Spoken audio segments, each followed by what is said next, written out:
السلام عليكم ورحمة الله. بسم الله، الحمد لله، والصلاة والسلام على رسول الله وعلى آله وصحبه ومن اهتدى بهداه. أما بعد. രണ്ട് ഹർഫുകൾ അടുത്തടുത്ത് വരുമ്പോൾ അത് ഒരേ അക്ഷരം തന്നെയാണെങ്കിൽ മുതമാസിലൈൻ എന്ന് പറയും. ഇസ്മിലും മഖ്റജിലും സിഫത്തിലുമൊക്കെ ഒന്നാവുക, ഒറ്റ അക്ഷരം, ഒരേ അക്ഷരം തന്നെ ആവർത്തിച്ച് വരുന്നതിനാണ് മുതമാസിലൈൻ എന്ന് പറയും. അതിൽ സഗീറിൻ്റേത് നിർബന്ധമായും ഇദ്ഗാം ചെയ്യണം എന്ന് നാം മനസ്സിലാക്കി കഴിഞ്ഞു.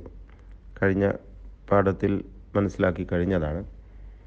കബീറിൽ നമ്മുടെ റിവായത്തിൽ ഇൽഹാർ ചെയ്യുകയാണ് വേണ്ടത്. എവിടെയും ഇദ്ഗാം ഉണ്ടാവുകയില്ല. മനാസിക്കും റഹീമി മാലിക്കി എന്നൊക്കെ പറയുന്നത് പോലെ നിർബന്ധമായും ഇൽഹാർ ചെയ്യണം എന്ന് പറഞ്ഞു. എന്നാൽ അതിൽ നിന്നും ഒഴിവാകുന്ന രണ്ട് പദങ്ങൾ, ഒന്നാമത്തേതാണ് സൂറത്ത് യൂസുഫ് 11 ലാ തഅ്മനൂന എന്ന അസ്ലിൽ അടിസ്ഥാനമായി ലാ തഅ്മനൂന എന്നാണെങ്കിലും ലാ തഅ്മന്ന എന്ന ആ പദം, അതിൽ സ്വീകരിക്കേണ്ട രീതി എന്താണെന്ന് വെച്ചാൽ യാ അബാന മാലക ലാ തഅ്മന്ന എന്ന ആ വചനത്തിൽ രണ്ട് വജ്ഹ് സ്വീകരിക്കാം. ഇമാം ഹഫ്സിൻ്റെ റിവായത്ത് അനുസരിച്ച് ഒന്ന് ഇദ്ഗാം മഅൽ ഇഷ്മാം, ലാ തഅ്മനൂന എന്ന രണ്ട് നൂനിനെയും ഇദ്ഗാം ചെയ്യുക ഇഷ്മാമോടുകൂടി. ഇഷ്മാം എന്ന് പറഞ്ഞാൽ രണ്ട് ചുണ്ടുകളും ദമ്മ് ഉച്ചരിക്കുന്നത് പോലെ കൂട്ടി, ദമ്മു ഷഫത്തൈൻ, രണ്ട് ചുണ്ടുകളെയും കൂട്ടുക. ഇങ്ങനെ ഉകാരം ദമ്മ് ഉച്ചരിക്കുവാൻ ഉദ്ദേശിക്കുന്നത് പോലെ. കാരണം അതിൻ്റെ അസ്ല് ലാ തഅ്മനു എന്ന ദമ്മാണ് എന്നതുകൊണ്ടാണ്. ഒന്നാമത്തെ നൂന് ലാ തഅ്മനൂന. അപ്പോൾ ആ അസ്ലിനെ സൂചിപ്പിക്കുന്ന വിധത്തിൽ ചുണ്ട് കൂട്ടി വെച്ചുകൊണ്ട് ഇങ്ങനെ റൗണ്ടാക്കി, ചുണ്ടിനെ വൃത്താകൃതിയിലാക്കിക്കൊണ്ട് നമ്മൾ ഉകാരം ഉച്ചരിക്കുമ്പോൾ എങ്ങനെയാണ് ചുണ്ട് ഉണ്ടാവുക, അതേപോലെ ലാ തഅ്മന്ന എന്ന് ഉച്ചരിക്കുക.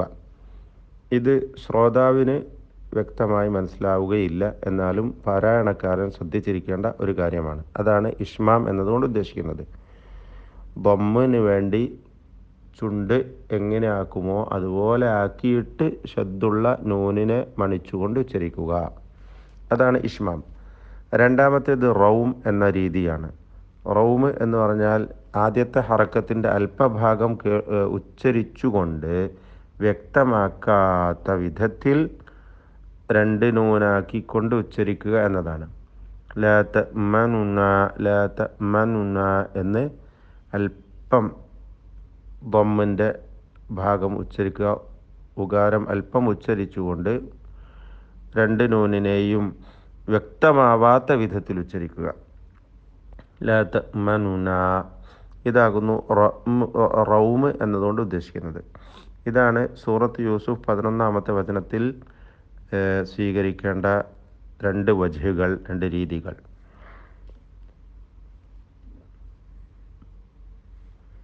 രണ്ടാമത്തെ പദം ഖാല മാ മക്കന്നി ഫീഹി റബ്ബി എന്ന സൂറത്തുൽ കഹ്ഫ് 95 പദത്തിലാണ്. അതിൽ ഇദ്ഗാം തന്നെ ചെയ്തുകൊണ്ട് മക്കനനി എന്ന് പറയേണ്ടതില്ല.